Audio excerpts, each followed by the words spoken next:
మున్సిపాలిటీలు కార్పొరేషన్లో టైం పూర్తయిందో, ఈ మున్సిపాలిటీలు కార్పొరేషన్లు టైం పూర్తయిన 116 మున్సిపాలిటీలు, 7 కార్పొరేషన్లు, 2996 వార్డులు డివిజన్లు.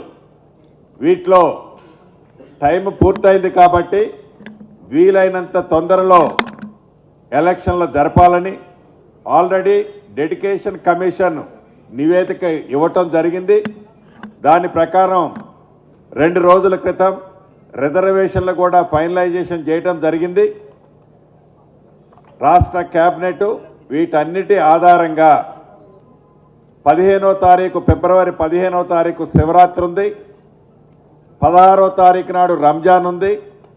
వీలైనంత మళ్ళీ ఆ తర్వాత పిల్లలకి ఎగ్జామ్స్ ఇతరత్రా ఉంటాయి కాబట్టి వీలైనంత తొందరలో ఎలక్షన్లు జరపాలని ఈరోజు ఏకగ్రీవంగా రాష్ట్ర కేబినెట్ ఆమోదించడం జరిగింది.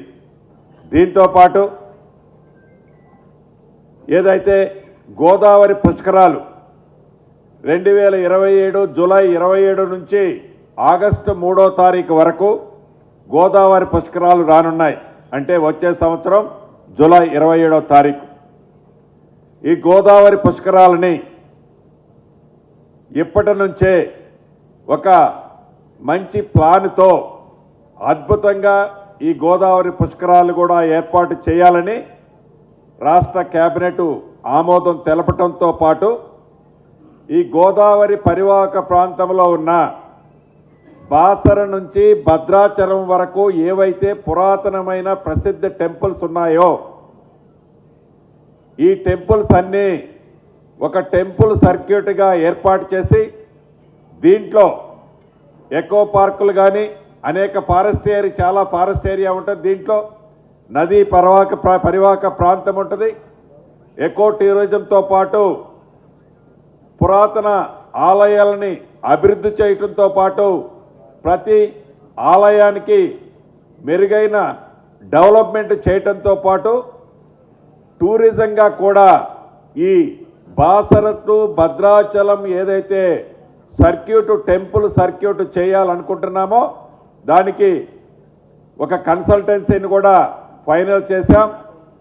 ఈ జనవరి ఎండ్ ఆర్ ఫిబ్రవరి 15th లోపు కన్సల్టెన్సీ రిపోర్ట్ వచ్చిన తర్వాత ఒక కేబినెట్ సబ్ కమిటీని ఏర్పాటు చేసి మార్చి 31st నాటికి ఒక ప్రణాళికాబద్ధంగా ఏదైతే ఇప్పుడు మేడారంలో శాశ్వత అభివృద్ధి చేశామో అదే